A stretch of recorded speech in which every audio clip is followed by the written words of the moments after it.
하나님 말씀은 사도행전 21장 1절로 16절까지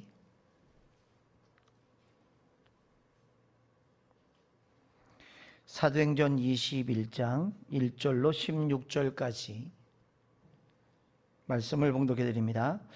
우리가 그들을 작별하고 배를 타고 바로 고스로 가서 이튿날 로도에 이르러 거기서부터 바다라로 가서 베니게로 건너가는 배를 만나서 타고 가다가 구부로를 바라보고 이를 왼편에 두고 수리아로 항해하여 두루에서 상륙하니 거기서 배의 짐을 풀려함이로라.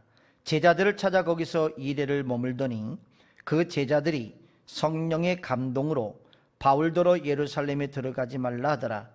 이 여러 날을 지낸 후 우리가 떠나갈새 그들이 다 처자와 함께 성문 밖까지 전송하거늘 우리가 바닷가에서 무릎을 꿇어 기도하고 서로 작별한 후 우리는 배에 오르고 그들은 집으로 돌아가니라. 두루를 떠나 항해를 다 마치고 돌레마이에 이르러 형제들에게 안부를 묻고 그들과 함께 하루를 있다가 이튿날 떠나 가이사랴에 이르러 7 집사 중 하나인 전도자 빌립의 집에 들어가서 머무르니라. 그에게 딸 넷이 있으니 처녀로 예언하는 자라. 여러 날 머물러 있더니 아가보라 하는 한 선지자가 유대로부터 내려와 우리에게 와서 바울의 띠를 가져다가 자기 수족을 잡아매고 말하기를 성령이 말씀하시되 예루살렘에서 유대인들이 이같이 이띠 임자를 결박하여 이방인의 손에 넘겨주리라 하거늘 우리가 그 말을 듣고 그곳 사람들과 더불어 바울에게 예루살렘으로 올라가지 말라 고나니 바울이 대답하되 여러분이 어찌하여 울어 내 마음을 상하게 하느냐. 나는 주 예수의 이름을 위하여 결박당할 뿐 아니라 예루살렘에서 죽을 것도 각오하였노라 하니 그가 권함을 받지 아니하므로 우리가 주의 뜻대로 이루어지다고 그쳤더라. 이 여러 날 후에 여장을 꾸려 예루살렘에 올라갈새 가이사랴의 몇 제자가 함께 가며 한 오랜 제자 구브로 사람 나손을 데리고 가니 이는 우리가 그의 집에 머물려 함이라. 아멘. 할렐루야. 오늘도 주님이 함께 하시는 축복된 이 예배가 되기를 간절히 갈망합니다. 예배를 사모하고 예배를 기대하며 나온 여러분, 하나님께서 풍성한 것으로 공급해 주시는 충만한 은혜가 오늘 우리 가운데 넘치기를 바랍니다. 가정에서 예배드리는 성도님에게도 동일한 하나님의 은혜가 머물러지기를 바랍니다. 지난주에 이어서 오늘 이 사도행전 21장의 말씀을 함께 나눌 건데요. 1절부터 우리가 6절까지 말씀을 지난주에 같이 나눴습니다. 바울의 일행이 마지막 이제 전도여행을 마치고 로마로 가는 길에 길목에 있었던 이야기들이 이 21장에 기록되어 나오고 있는데요. 밀레드에서 7일 동안 있었던 그들이 이제 아쉬운 작별을 이제 뒤로 한 채 그들은 또 어찌 보면 마지막 이별을 다시 만날 수 없는 이별의 현장을 우리가 보게 됩니다. 7절에서 8절에 보면 이 두로에서 배를 타고 떠나는 장면이 나오는데요. 자, 7절, 8절을 우리가 한 목소리로 다시 한번 같이 읽도록 하겠습니다. 시작.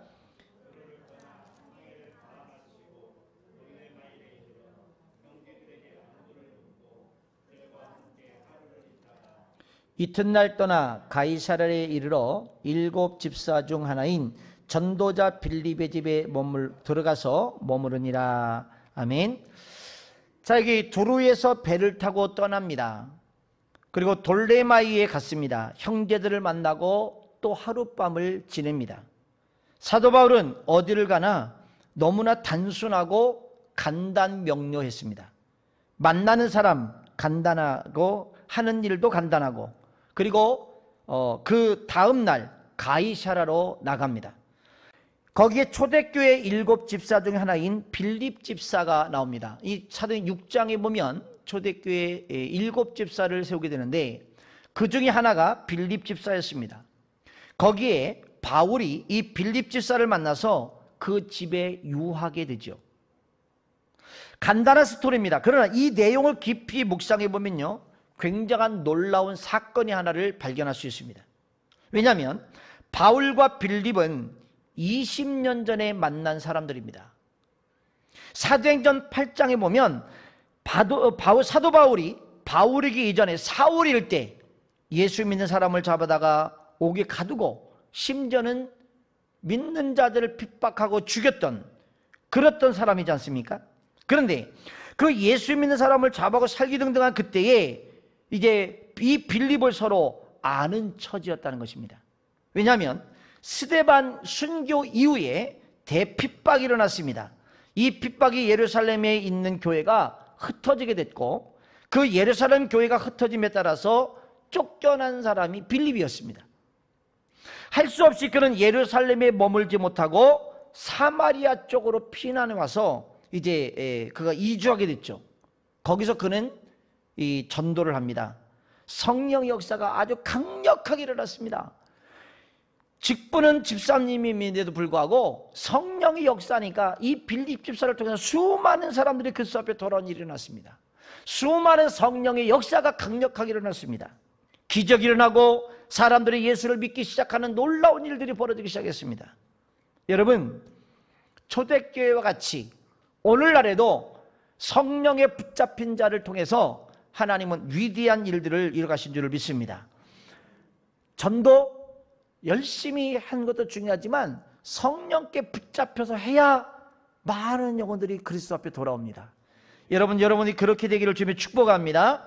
우리 여기서 성령이 임하면 예루살렘과 온 유대와 사마리아 땅 끝까지 이르러 간다는 사실을 이 핍박을 통해서 빌립을 통해서 이루어지고 있다는 것을 알 수가 있습니다. 그때 성령의 음성이 또 들려오게 됩니다. 전도하는 것을 그만두고 광야로 내려가라. 광야를 가보니까 아프리카 사람 하나가 있는 것이었습니다. 에디오피아 내시를 만나게 되죠. 그 에디오피아 내시가 이사야서를 공부하고 읽고 있었는데 그 뜻을 몰라서 이 필립 집사가 가르쳐 줬어요. 그리고 거기서 메시아를 발견합니다. 그리고 그가 세례를 이제 받게 되고 그 에디오피아 내시아가 아프리카로 돌아가서 아프리카를 복음화시키는 일에 굉장한 원동력을 갖는 귀한 역사가 이 빌립 집사를 통해서 일어났다는 사실이에요. 여러분, 그리고 나서 20년이 흘러서 이제 사도 바울과 빌립이 다시 만난 겁니다. 옛날에 어찌 보면 핍박하는 자와 핍박을 받는 자로 만났을지 모르겠지만 이제는 달라졌습니다.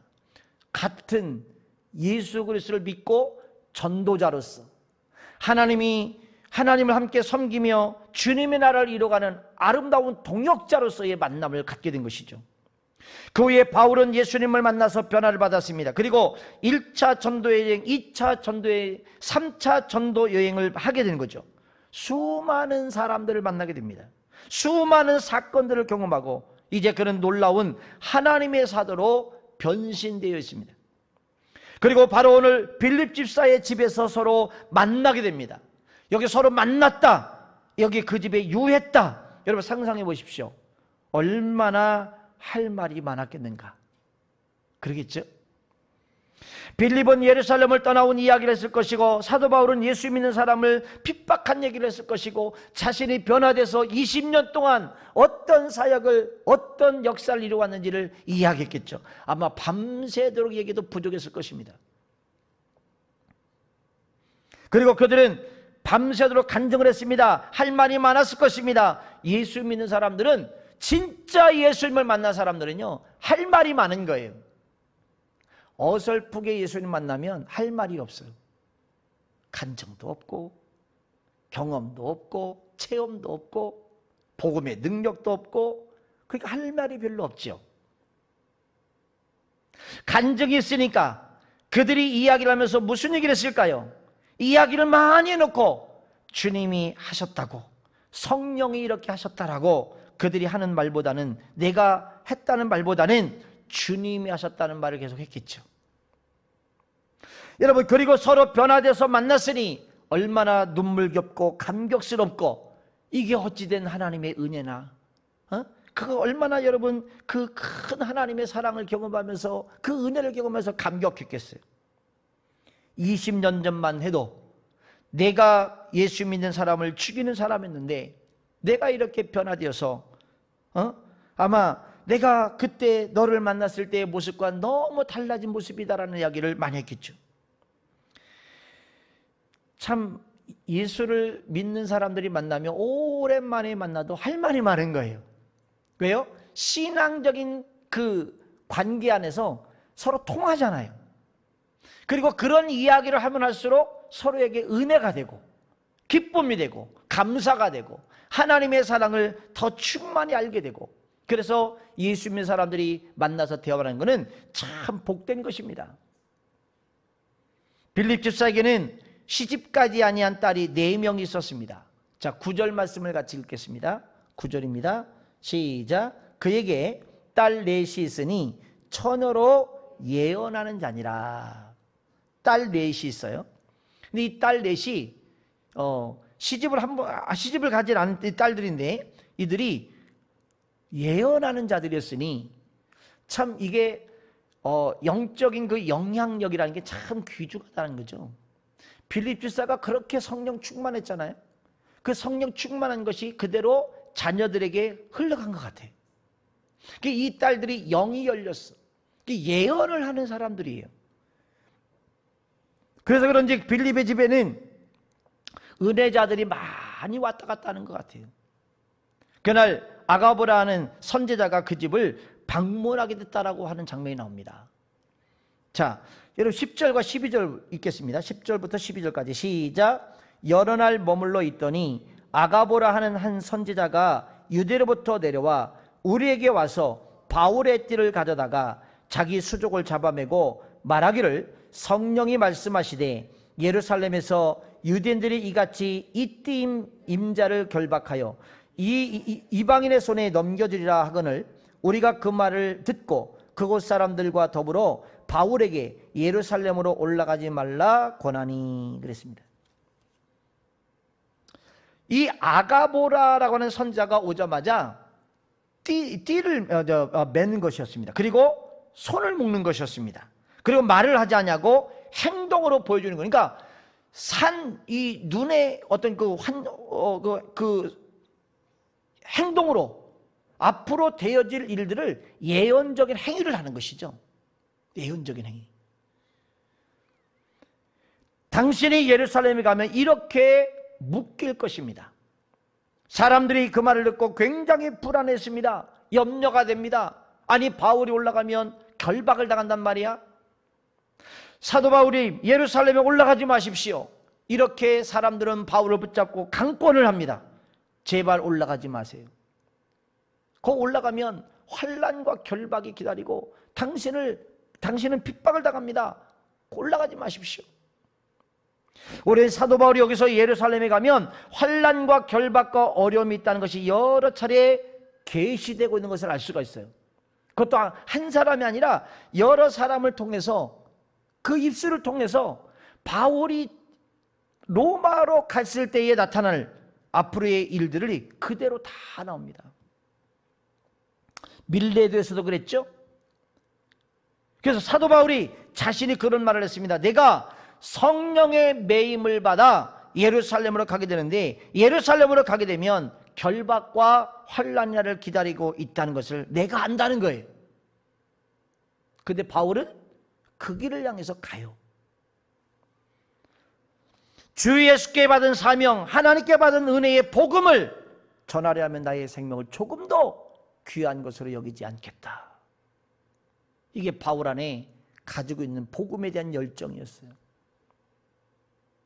그것이 밀레도에서 있었던 일입니다. 두로에 와서도 성령 받아 예언하는 사람들이 그 똑같이 말을 했어요. 환난이 있습니다. 가지 마십시오. 가이사랴에서도 똑같이 이런 이야기를 듣습니다.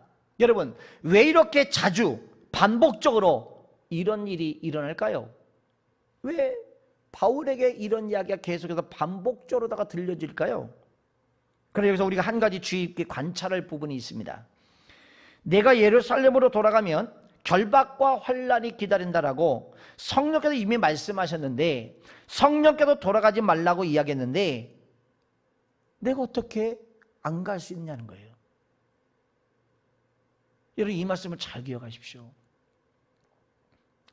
분명히 그곳을 가면 환난이 있고 어찌 보면 죽음이라는 걸 맞이할 수 있는 상황이에요. 그것이 여러 사람을 통해서 그게 예언이 됐어요. 거의 확정된 거잖아요. 하루의 장소에서 있었던 이야기가 아니라 시간이 지나면서 계속해서 더 확실하게 여러 사람을 통해서 증언이 됐어요. 그럼에도 불구하고 바울이 그곳을 가는 것을 멈추지 않습니다. 이유는 뭐냐? 성령이 나를 통해서도 분명히 알게 하셨다. 그런데 내가 가는 길을 멈출 수 없는 것은 그것을 알려주시고 보여주시고 깨닫게 하셨는데 성령이 나보고 돌아가라고 말씀하지 않았기 때문이다라는 거예요.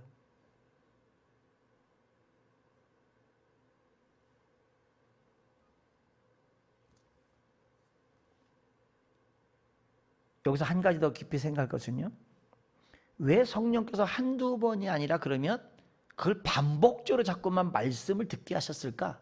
왜 예언을 듣게 하고 왜 그것을 확증시켜 주시는 것인가? 인 거죠. 간단합니다. 바울의 마음을 준비시키기 위해서예요.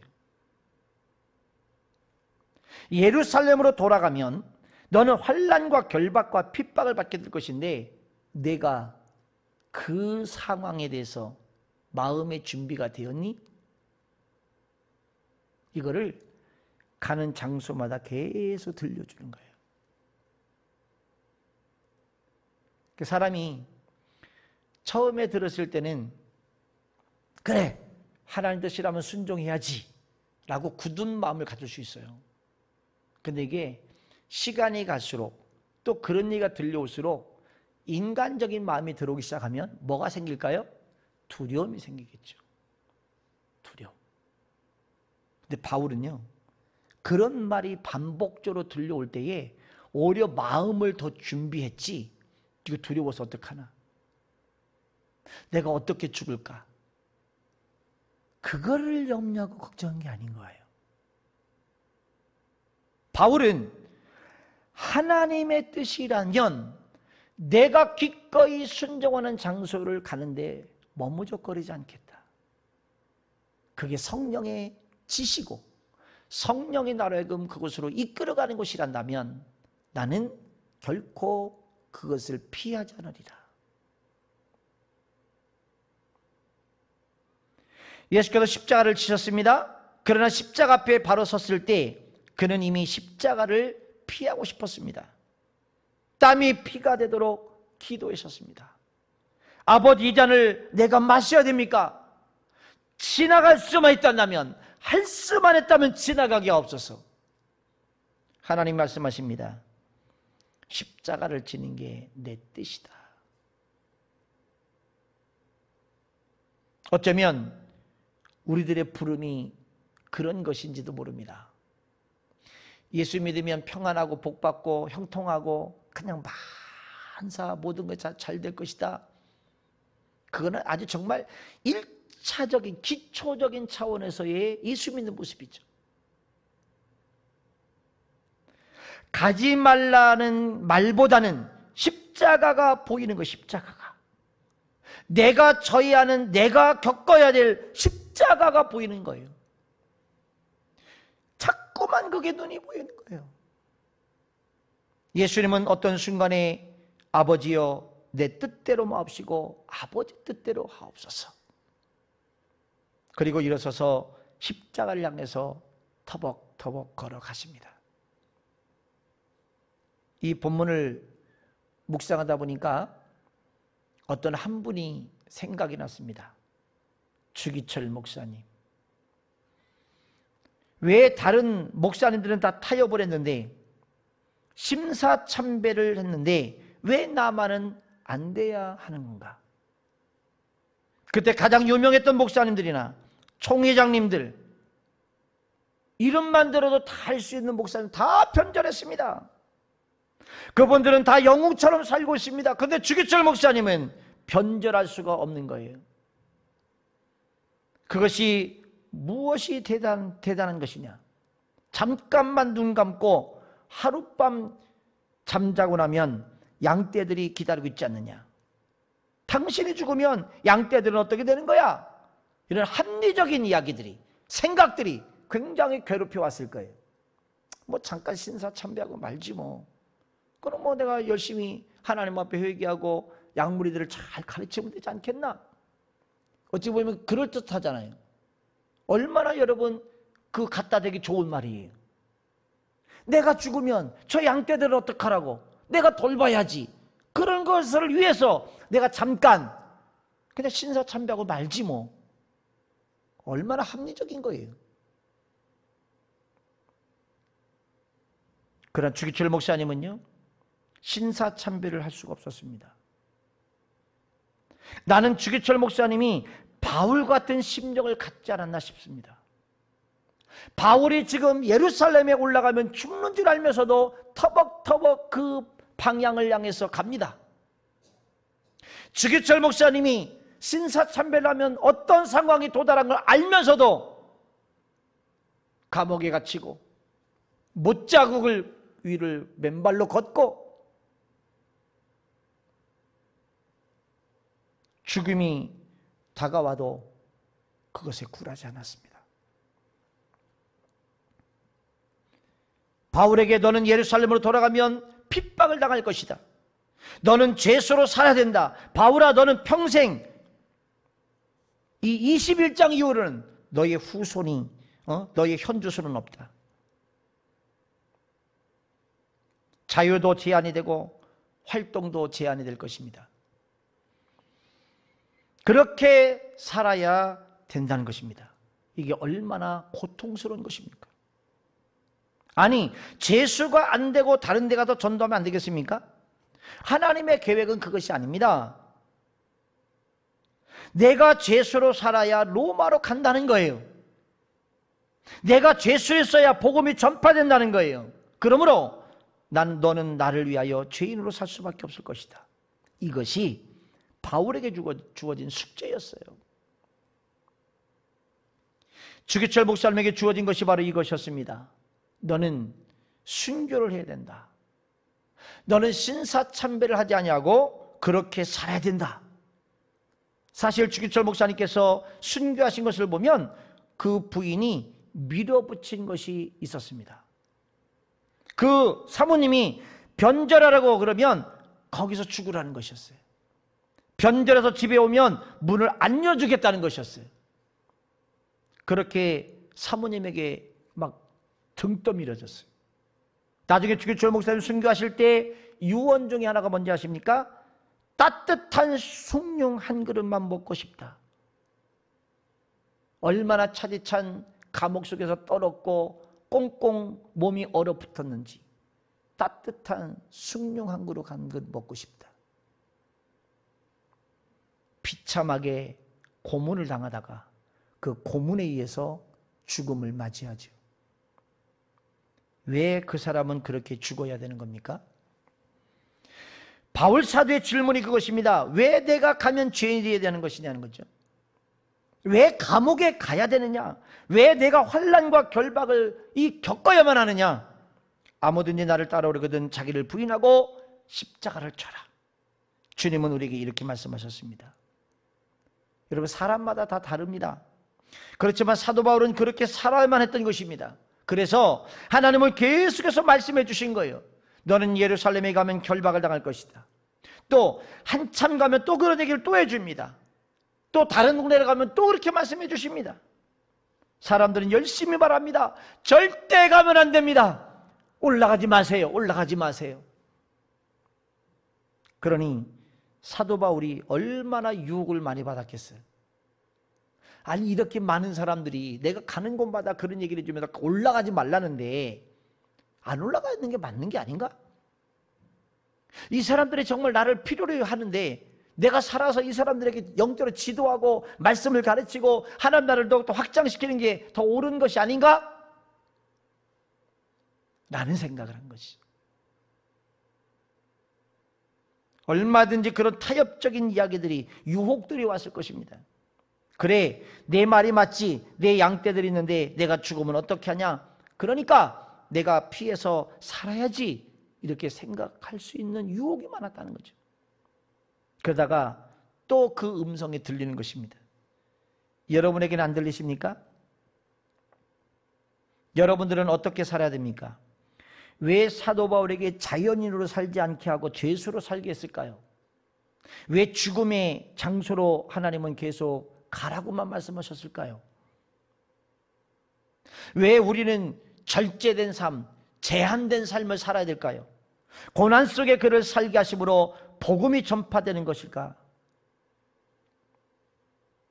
고민이 될 수 있습니다. 그러나 그 고민 속에 분명한 우리는 성령께서 주시는 답을 얻을 수 있습니다. 자, 13절 같이 말씀 읽겠습니다.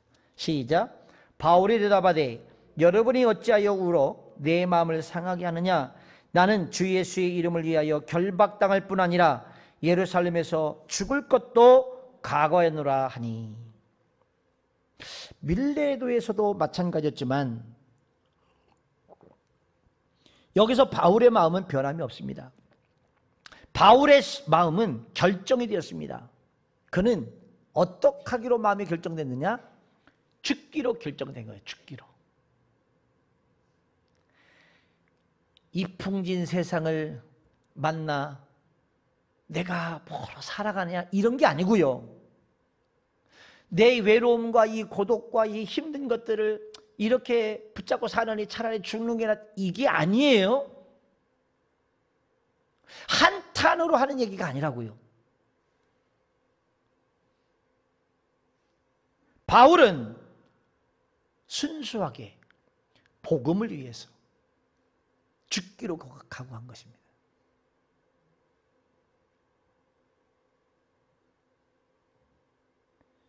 사실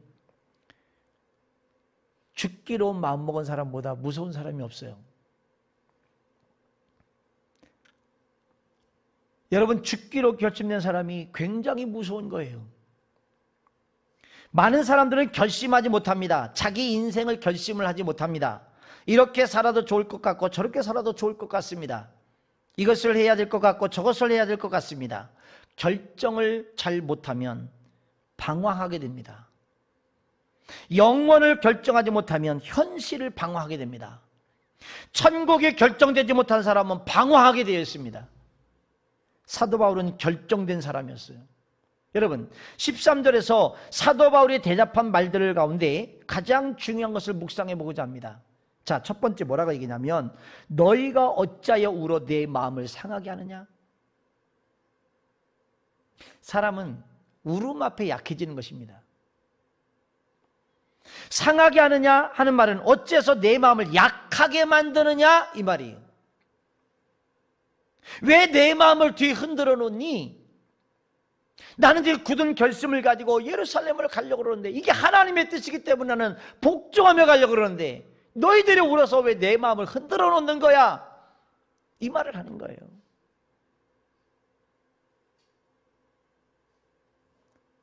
사도 바울은 이미 예수님의 마음을 이해하고 있었던 것 같습니다.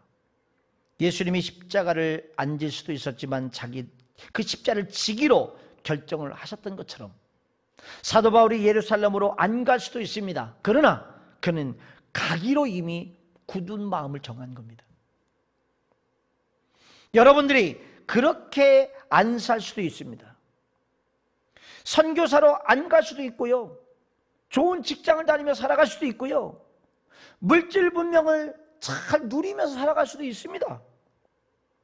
여러분이 좋은 환경에 그냥 그대로 있을 자유가 있습니다. 그러나 사도 바울은 그러지 않기로 결정을 했어요. 세상 것들과 탐하지 않냐고 세상 것들을 누리려고 하는 그 욕심을 다 버리고 나는 복음을 위해서 예수님이 주시는 사명을 붙잡고 살 것이다. 이게 바울의 마음이에요. 그래서 세상 바라보지 않고 사람 바라보지 않고 환경 바라보지 않고 네 주님만 바라본 거예요. 나의 표대가 되신 그리스도를 보고 나는 날마다 달려간다 그러죠. 십자를 향해 가는 예수님을 그는 이해했던 것 같아요. 예수님이 묵묵히 쓰러지면서 고통 가운데서도 그 모진 아픔 속에서도 십자를 지고 골고다 언덕을 올라오시는 그 이유를 분명히 바울은 알고 있었던 것이죠. 그랬듯이 내가 예루살렘으로 가야 하고 예루살렘에 갔을 때 나에게 주어지는 이 환난과 결박 그리고 죽음이라는 이 문제를 당당하게 받아들인 거예요.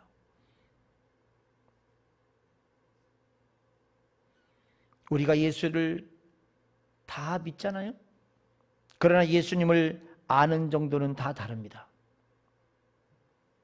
어떤 사람은 천박한 지식이 있는 사람이 있습니다.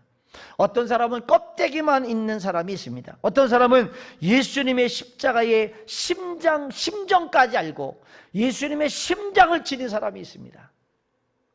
여러분은 어느 정도입니까? 여러분 어느 정도까지 예수님을 아십니까? 예수님이 나를 위해 피 흘려 돌아가셨다라고 이것을 알았다라고 예수님을 아는 것인가? 그 이야기를 들었고 그 말을 할 수 있다라고 여러분의 십자가를 아는 것입니까? 아닙니다. 그것은 객관적인 지식일 수 있습니다. 진짜 여러분의 삶에 그것이 녹아져 내리느냐, 거기까지 가느냐는 겁니다. 우리는 십자가라는 것을 가급적이면 피하고 싶고 안 지고 싶고 내려놓고 싶고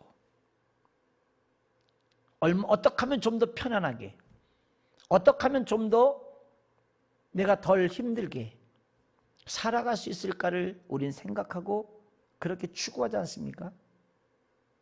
삶의 질을 그러지 말라는 얘기가 아닙니다. 우리가 사명적 존재라는 입장에서 봤을 때 우리는 어떤 태도를 취해야 할 것이냐, 얼마든지 누릴 수 있음에도 불구하고 그 누릴 수 있음을 거부하는 것입니다. 무엇을 위해서? 복음을 위해서, 하나님의 나라를 위해서 기꺼이 그것들을 내가 거부하는 겁니다. 그래서 그 사도 바울이 그 사람들이 울므로 인하여 마음이 흔들리는 것들을 딱 차단시킵니다. 어찌하여 너희가 울어서 내 마음을 약하게 만드느냐? 그러지 말라는 거예요. 두 번째는요, 나는 주 예수의 이름을 위하여, 굉장히 중요한 표현입니다. 나는 주 예수의 이름을 위하여.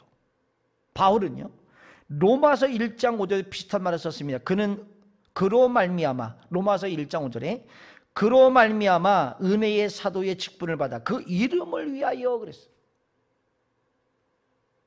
나의 사랑, 나의 전부, 그 예수 그리스도, 그분의 이름을 위하여.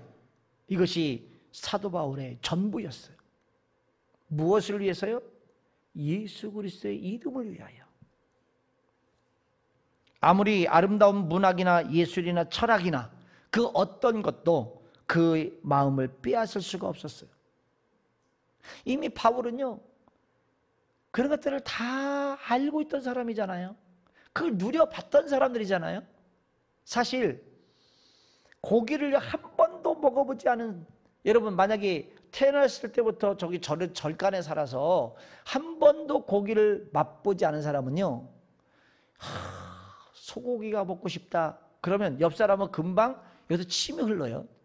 아, 소고기, 야 맛있겠다. 근데 한 번도 안 먹어본 사람 어떻게 돼요? 전혀 감각이 없어요. 그게 뭐야? 소고기 그게 뭐지? 난 도대체 무슨 말인지 모르겠는데? 모르는 거예요. 그걸 누려본 사람, 그걸 아는 사람들이 더 자꾸 그 마음에 동요가 되는 거예요. 근데 바울은 이미 그걸 다 누려본 사람들이에요. 그래서 그것들이 어찌 보면 더 친숙하게 느껴지고, 야 오랜만에 그거 한번 내가 구경해 볼까? 라는 거죠. 참 사람이요 굉장히 그 유혹을 떨친다는 건 어려운 문제입니다. 제가 처음에 요즘에 내가 좀 타락했나 싶을 정도로 그때는 제가 한쪽에 굉장히 고지식한 부분이 있었어요. 장주환 집사님 베트남에 계시니까 장주환 집사님 저를 베트남에 공장을 짓고 공장 짓기 전인가요? 한번 초청을 했어요. 그래서 제가 베트남을 갔어요. 베트남을 갔는데 그 베트남에서 이제 같이 지내면서 옛날에 그 유명한 가수 송골매의 그 주 멤버가 누구죠? 어? 어?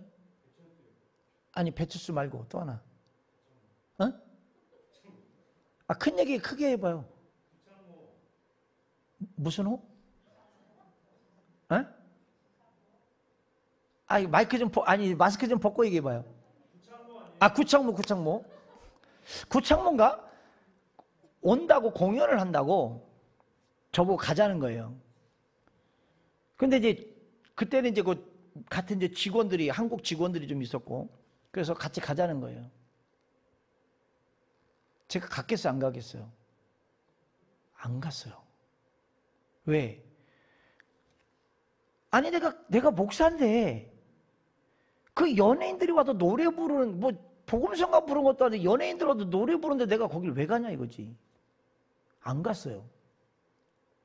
그 내가 안 감으로 인해서 다 못 갔죠. 그래 그 직원들은 얼마나 내가 얄미웠겠어요.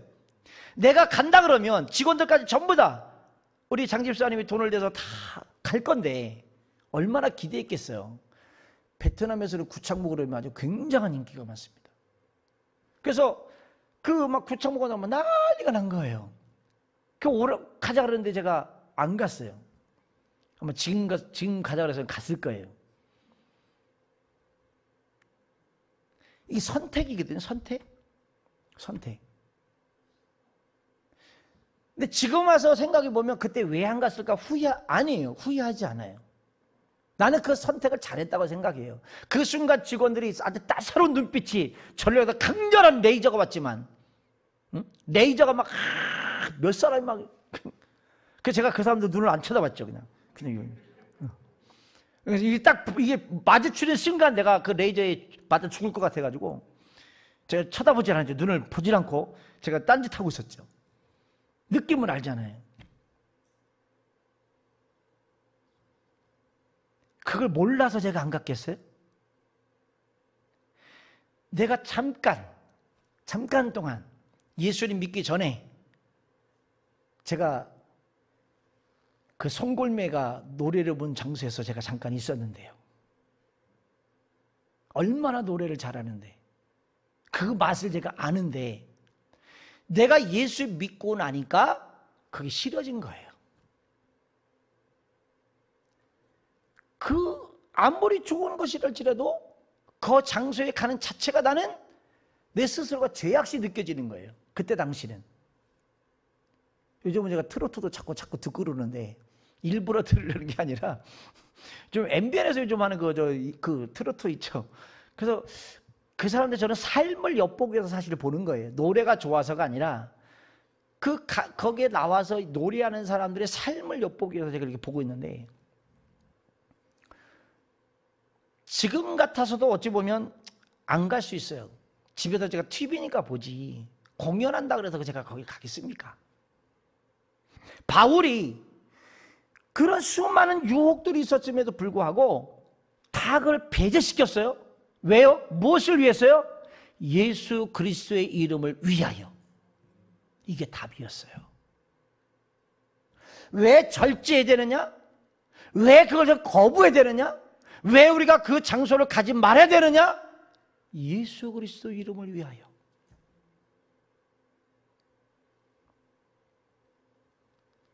그런 가정도 결혼도 그의 마음을 빼앗을 수가 없었어요. 그 결혼도 하지 않고 그는 스스로 고자가 되어 독신주의자가 되어 복음전한 일이 전념하잖아요. 왜요? 수많은 학문, 수많은 것들을 다 누려봤지만 예수님을 접하고 난 순간 이런 것도 다 쓰레기에 불과한 것이고 나에게는 오직 예수 그리스도를 아는 지식이 가장 고상하기 때문에 그 어떤 것과도 비교의 대상이 될 수 없다. 이게 정확하게 선이 커진 사람이에요. 그 이후로 한 번도 바울은 그런 것에 눈을 기웃거리거나 마음을 빼앗겨 본 적이 없는 사람이죠. 얼마나 멋진 사람인가를 알 수 있어요. 얼마나 진실된 사람인가를 알 수 있어요. 그에게 있는 것은 단세포처럼 오직 하나, 주 예수 이름을 위하여. 오직 예수님의 이름을 위하여. 사랑하는 성도 여러분, 저와 여러분에게는 선택권이 있어요. 자유가 있어요. 그것을 어느 쪽으로 사용하느냐의 문제입니다. 누구도 여러분을 제지하지 않을 겁니다.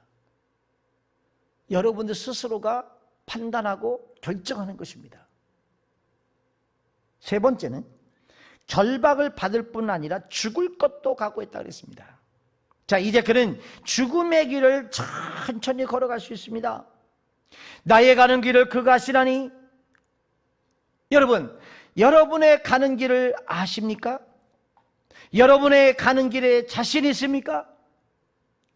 오늘 여러분 저녁에 집에 들어갈 때 자신 있습니까? 아침에 나올 때 정말 자신 있습니까? 나는 내가 가는 길을 나는 내가 알아. 그래서 나는 자신 있어. 그런데 바울은요, 자기의 가는 길을 알았어요. 자기는 죄인으로 살아야 된다는 것도 알았습니다. 그에게 자기에게 주어진 자유가 별로 없다는 것을 그가 알았습니다. 선택의 여지가 별로 없다는 것을 그가 알았습니다. 그가 할 수 있는 것은 그것을 할 것이냐 말 것이냐 수많은 유혹과 갈등이 있을 수 있겠지만 그런 마음에 확정됐고 확정이 됐어요. 죽을 각오도 여러분 확정이 됐어요. 이게 바울의 정말 아름답고 멋있는 신앙의 진가가 나오는 장면입니다.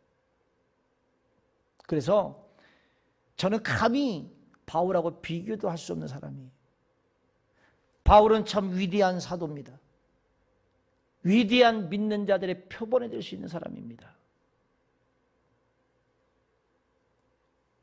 예수 믿기 전에 모습이야 누구나 다 허물 있고 죄가 있는 사람이지만 예수 믿고 난 다음에 완전히 변화되어 있는 바울의 모습을 보면 이게 진짜 예수 믿는 사람의 모습인데,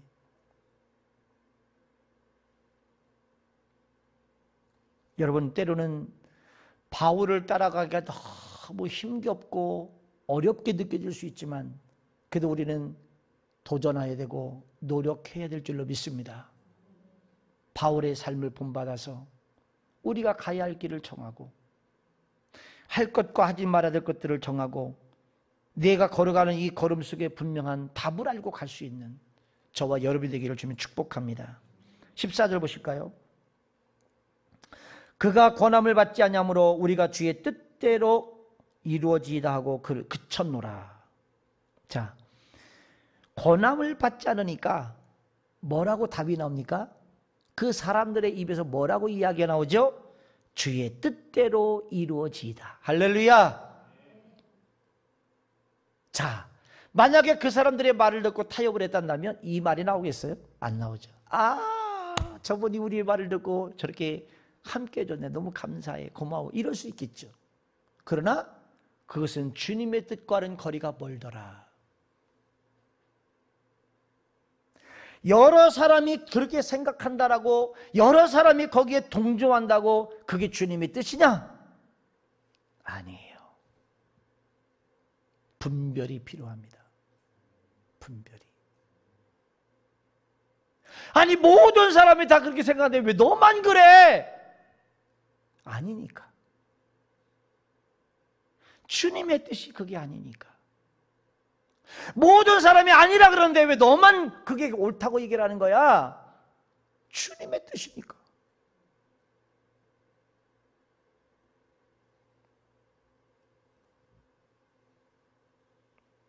참 여기서 아름다움이 진짜 나오는 거예요. 진짜와 가짜가 여기서 나오는 거예요. 보십시오. 사람들이 성령을 통해서 예언을 받았어요. 예언을 했어요. 그러면 성령 하나님께 도운 거 분명하잖아요. 결박이 있고 환란이 있다 분명하잖아요. 바울도 그것을 알았어요. 그런데 그 말을 듣고 사람들이 만류하는 그 말에 주저앉았단다면 그는 하나님의 뜻을 이루는 사람이 아닌 거예요.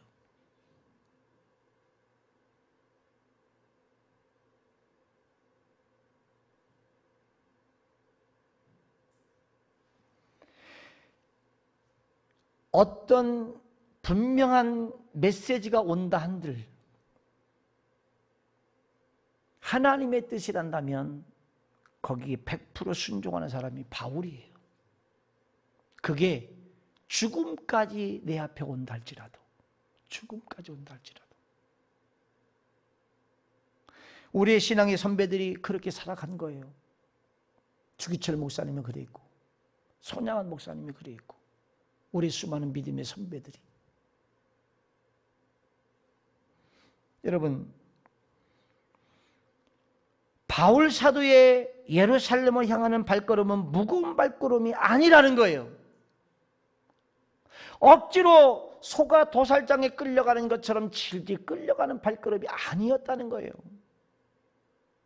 내가 가는 길은 죽음에 기다리고 있는 길이지만 이것은 주님의 뜻이기 때문에 그렇게 처지고 낙심되고 절망하는 발걸음이 아니라 힘찬 발걸음이었다는 거죠.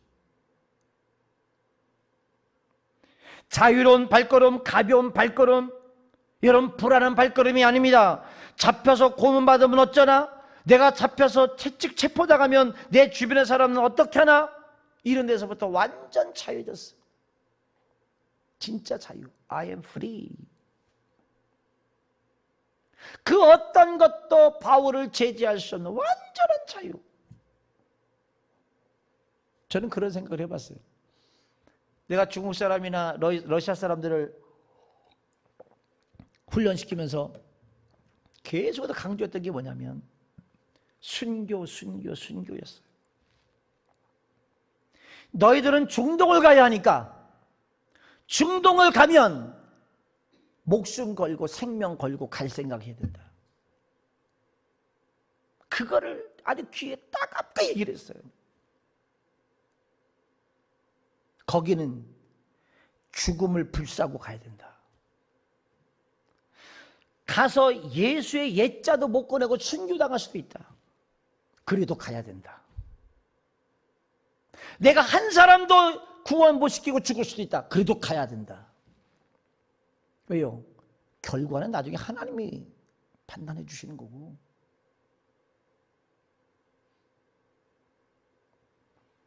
그래서 그 친구들이 마지막 사명이라는 찬양을 하다가 엉엉 웁니다. 통곡을 합니다. 그러면서 한 사람 한 사람 결심을 한 겁니다. 그 사람들은 그냥 한 게 아니라 순교를 각오하고 결단한 겁니다.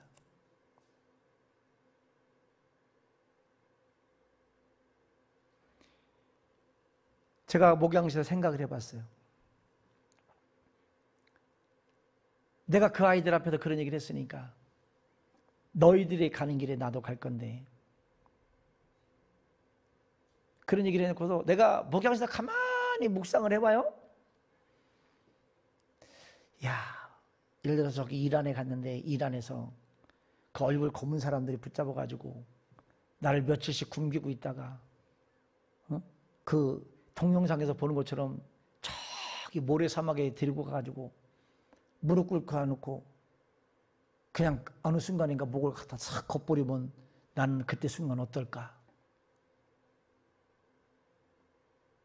인간적인 생각하면요, 겁이 덜컥 와요. 응? 그냥 칼이 여기서 갑자기 와서 쏙 거둔다고 생각해봐. 그러나 푹 쓰러지겠죠.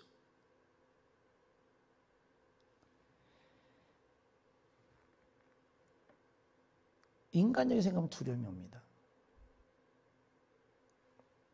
그런데 그렇게 만약에 순교한다는 것도 굉장히 영광스러운 거잖아요. 아무나 할 수 없는 거잖아요.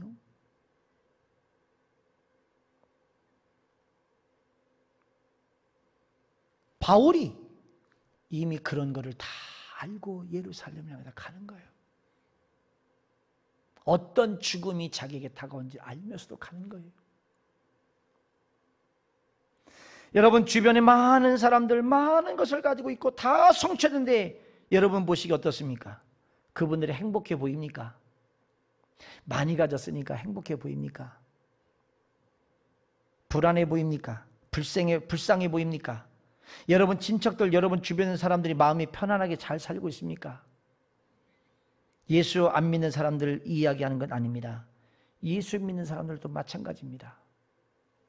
교회에 나오고 목사가 되고 장로가 되고 집사가 됐는데 그 사람들이 다 평안합니까? 아니요. 쫓기는 삶을 살아요. 쫓기는 삶. 나는 많은 목회자들에게서 쫓기는 사람들을 봤고요. 내 자신도 한동안은 쫓겼어요. 아직도 방향을 잡지 못하고 있고 선교사들 가운데도 선교지에 가서 방황하는 사람들이 있어요. 여러분 객관적으로 교회에 왔다 갔다 하다 보면 더 중요한 문제가 있습니다.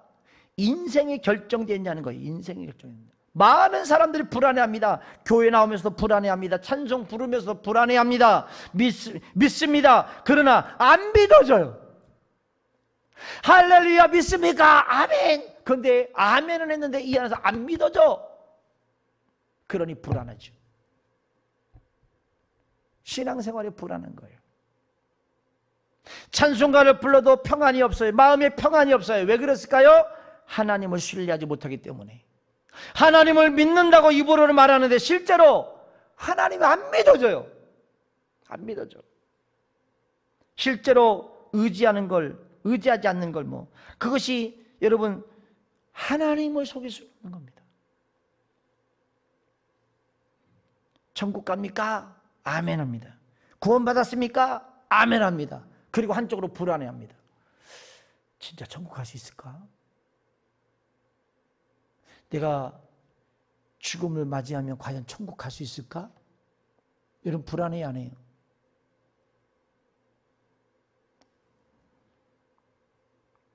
왜 신뢰를 안 합니까? 여러분 정말로 신뢰하십니까? 신뢰한다면 불안해하지 않는 거예요. 하나님을 신뢰 안 하면 어떤 일이 생길까요? 자기를 신뢰해야지요. 보이지 않는 것을 보지 못하면 여러분 신뢰하지 못하면 보이는 것을 신뢰하지 못하는 겁니다. 보이는 것도 신뢰하지 못하는데 어떻게 안 보이는 것 신뢰할 수 있겠어요? 그러니까 현실로 돌아오는 것입니다. 하나님을 믿는 것은 믿는 것이지만 그래도 결국 내가 할 일은 내가 하는 것이다. 이렇게 생각하죠. 역시 돈이야 돈. 교회 다녀도 돈이 없으면 안 되겠더라. 이런 생각을 합니다. 다 돈이 있어야 행세하는 것이지. 또 돈으로 돌아가는 거. 결국은 돈으로 돌아가. 하나님을 믿는다고 하면서 결국은 내가 또 하는 것이다. 믿지를 못하니까, 신뢰하지 못하니까, 또다시 미래를 의탁하지 못하니까 다 원위치로 돌아가. 원위치로. 여러분 바벨탑이 무엇입니까? 하나님을 신뢰하지 않는 것이 바벨탑이에요. 사랑하는 여러분, 하나님을 온전히 신뢰하시기를 축복합니다. 믿으셔야 돼요. 진짜 믿으셔야 돼요.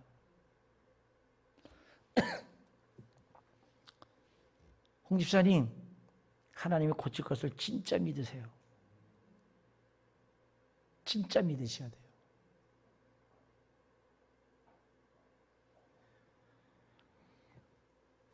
아무리 의사가 뭐라고 해도 하나님이 고치려면 한순간에 고치시는 거예요. 그걸 믿으셔야 돼요. 여러분, 사람의 능력은 한계가 있습니다. 의사들도 한계가 있고요. 우리의 힘으로 할 수 없는 것들이 너무너무 많아요. 내가 정말 건강하고 힘 있고 능력 있는 것처럼 보이지만 막상 어떤 문제에 딱 도달하면요, 내가 할 수 없다는 게 너무 자명하게 나타납니다. 정말 내가 약하다는 것을 알 수 있습니다. 그래서 우리는 그분을 바라봐야 돼요. 우리를 도우실 하나님을 보셔야 돼요. 세상 사람 내 주변에 다 떠날 수 있어요. 근데 하나님은 안 떠나세요. 모든 사람이 나를 다 버릴 수 있어요. 근데 하나님 나를 버리지 않으세요. 하나님 왜 변하지 않으세요? 내가 너를 사랑해. 그런데 어떻게 사랑한지 아니? 내 아들 예수를 십자가에 못 박고 너를 살렸잖아. 내가 그만큼 너를 사랑해. 그 사랑하시는 모습을 보여주시는 거예요. 모든 걸 다 내어주신 거잖아요. 사랑하는 여러분, 여러분 안에 참된 믿음, 진짜 신뢰하는 믿음, 그래서 바울처럼 변함없이 내 앞에 무엇이 기다린다 할지라도 그 길을 향해서 갈 수 있는 믿음이 되기를 축복합니다. 이제 말씀을 정리할게요. 15절 16절 읽고 정리하겠습니다. 시작. 이 여러 날 후에 여장을 꾸려 예루살렘으로 올라갈새 가이사랴의 몇 제자가 함께 가며 한 오래 제자 구브로 사람 나손을 데리고 가니 이는 우리가 그의 집에 머물려 함이라. 아멘. 자, 마지막으로 여러분 예루살렘으로 여러분 올라가는데 장미꽃이 피는 게 아닙니다. 거기는 결박과 환란이 기다리고 있는 곳입니다. 그렇지만 그는 그 길을 아주 자유로운 모습으로 어찌 보면 여행하듯이 갑니다. 죽으러 가는 길을. 인생은 하나의 길입니다. 어디든 하나의 길입니다. 어디로 가느냐는 것이겠죠. 천국이냐 지옥이냐, 영원한 생명의 길이냐 멸망의 길이냐. 여러분 선택의 길이 어떻습니까? 바울처럼 이렇게 자유로운 길입니까? 어쩌면 내가 가는 길이 나에게 행복을 약속해 주는 길이 아닐지도 모릅니다. 가난하게 살아야 되고 이름 없이 살아야 되고 어쩌면 작은 힘없는 고난을 동반한 그런 삶을 살아야 될지도 모릅니다. 바울처럼 감옥에 살아야 되는 그런 삶일지도 모르겠습니다. 그렇지만 그 길을 가는 것이 좋습니까? 아니면 세상 사람들이 그렇게 분주하게 살아가는 삶이 옳은 것입니까? 하나님이 축복이 여러분에게 함께 하시기를 축원합니다. 바울 사도가 예루살렘으로 초연히 갈 수 있던 것을 보면서 오늘 나의 삶이 어디로 가고 있는가를 물으십시오. 나의 인생의 종착지는 어디를 향해서 가고 있는가? 하나님, 내 삶을 결정하여 주십시오. 세상에 도취되어 방황하지 않게 하시고 예수 그리스도의 이름을 위해 살아가는 저희들 되게 해주십시오. 고백하며 나가시기를 축복합니다. 기도하겠습니다. 아버지 하나님, 바울의 삶을 통하여 교훈을 받고 우리의 남은 삶의 여정이 무엇을 위한 삶인지, 어디로 가고 있는 삶인지, 어떻게 해야 하는 삶인지를 알려주시니 감사합니다. 옳은 길, 바른 길을 잘 결정해서 주님이 원하시는 그 길을 갈 수 있는 지혜를 우리에게 허락하여 주시고 바울이 살아갔던 그 삶의 여정을 본받아 갈 수 있는 우리 자신이 되게 하여 주옵소서. 주님의 이름을 위하여 사나 죽으나 오직 예수 그리스도의 이름을 위하여 살아가는 바울처럼 우리가 그렇게 살게 하여 주옵소서. 감사드리며 예수님의 이름으로 기도하옵나이다. 아멘.